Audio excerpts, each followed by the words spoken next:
Salam damai sejahtera saudara-saudariku terkasih dalam Kristus Yesus. Ada seorang teman datang pada saya bertanya tentang LGBT. Terus terang saya bingung menjawabnya karena saya tidak tahu kemana arah pertanyaannya. Menurut saya Tuhan menciptakan segala sesuatunya dengan begitu indah dan berpadanan. Alkitab sejak zaman penciptaan dalam Kejadian 1 ayat 27 dan 28 mengatakan Allah menciptakan manusia menurut gambarnya. Diciptakanlah laki-laki dan perempuan. Allah memberkati mereka dan Allah berfirman, beranak cuculah dan bertambah banyak. Penuhilah bumi dan taklukkanlah dan seterusnya.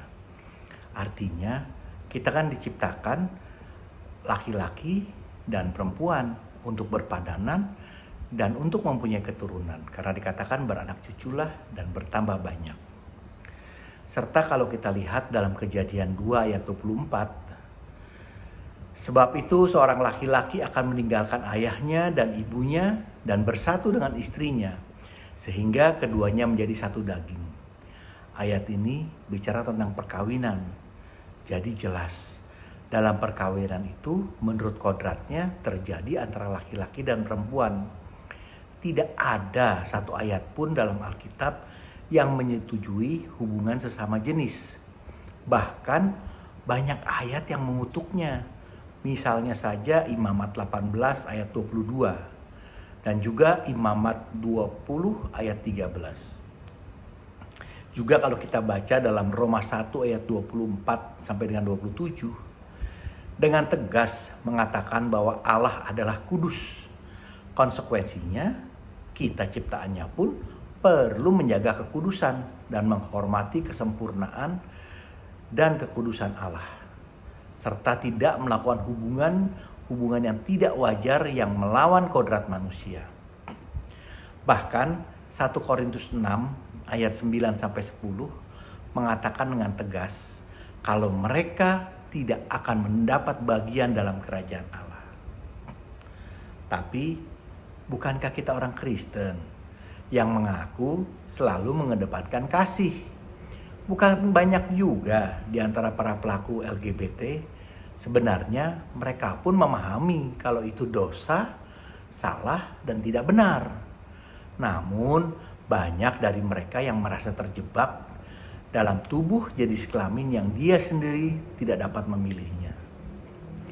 Banyak masalah LGBT di sekeliling kita terjadi karena kurangnya pendampingan orang tua di saat masa remaja. Masa pencarian identitas juga tidak sedikit perilaku yang menyimpang ini terjadi karena pergaulan. Banyak orang mengatakan kalau perilaku ini sepertinya menular.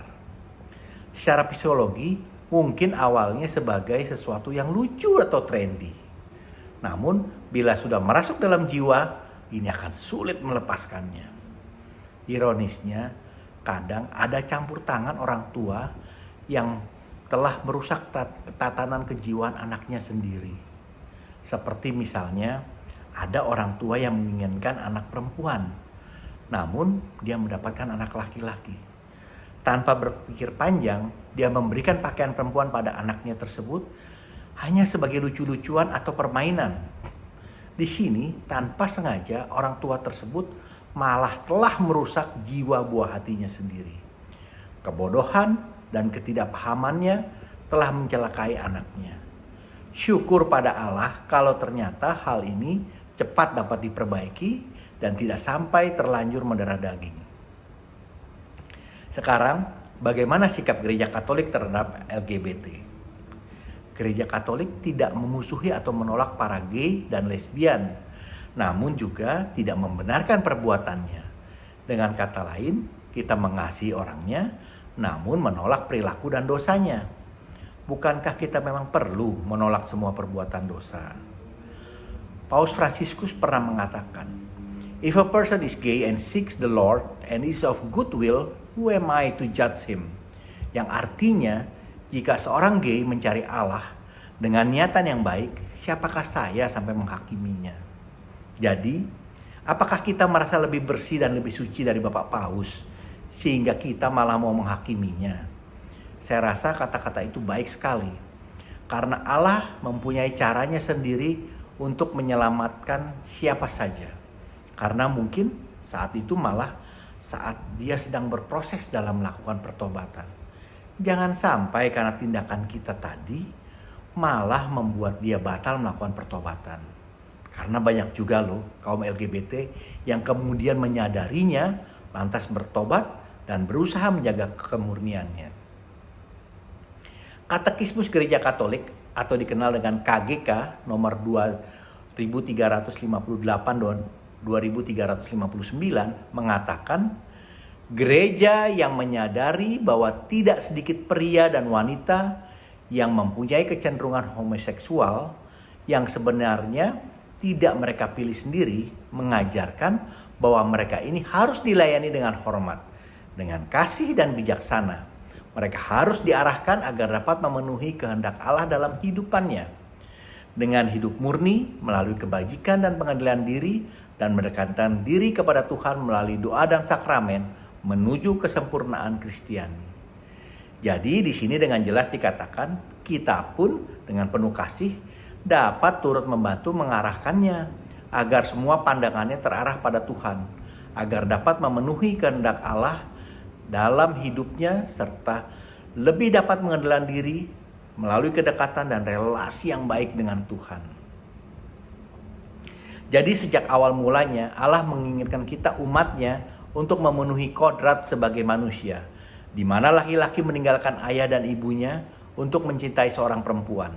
Demikian juga halnya seorang perempuan mencintai laki-laki dan mereka bersatu dalam ikatan perkawinan yang kudus untuk kemudian beranak cucu.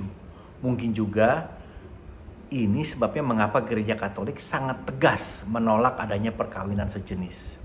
Karena hal ini melawan kodrat manusia, di mana dalam perkawinan tersebut tidak akan ada keturunan sebagai buah dari cinta mereka.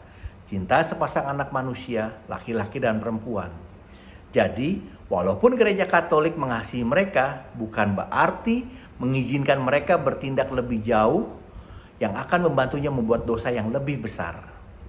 Semoga permenungan ini dapat menjadi bahan refleksi bagi kita semua, agar dapat lebih membuka hati dan memberikan kepedulian kepada orang-orang LGBT yang berada di dekat kita, orang-orang di sekeliling kita, mungkin anak, ponakan, teman, atau siapa saja. Mari kita sapa dan dampingi mereka dengan kasih agar mereka menyadari akan kasih Allah. Dan mereka tidak merasa disisihkan sehingga terus berusaha membangun relasi yang lebih baik dengan Allah. Hidup sebagai murid, kalau boleh, izinkan saya juga untuk memberikan ilustrasi tentang Simon dari Kirene menurut kitab Lukas, yaitu Lukas 23 ayat 26. Ketika mereka membawa Yesus, mereka menahan seseorang yang bernama Simon dari Kirene yang baru datang dari luar kota, lalu diletakkan salib di atas bahunya supaya dipikulnya sambil mengikuti Yesus. Dari ayat ini, saya melihat Simon dari Kirene sebagai contoh murid Yesus yang sangat ideal. Dia yang mungkin masih bingung karena dikatakan baru datang dari luar kota, lalu diletakkan salib di atas bahunya, artinya dia dipaksa atau terpaksa memikul salib itu dan berjalan mengikuti Yesus. Kalau mengikuti, tentunya kita berjalan di belakang, bukan di depan, juga bukan di samping, tetapi di belakang. Kemana Yesus pergi, dia ikuti. Nah, apakah kita siap menjadi seperti Simon dari Kirene ini yang menurut Injil Lukas? Walau dalam keadaan bingung dan terpaksa, tapi tetap mau memikul salib, berjalan di belakang dengan mata tertuju pada Yesus dan mengikutinya. Bila ada masukan, mohon beri komentar Anda. Bagi yang belum subscribe, mohon jangan lupa di subscribe dan di like ya. Dan juga di share kepada teman-teman agar dapat saling memberkati. Amin. Tuhan Yesus memberkati kita semua.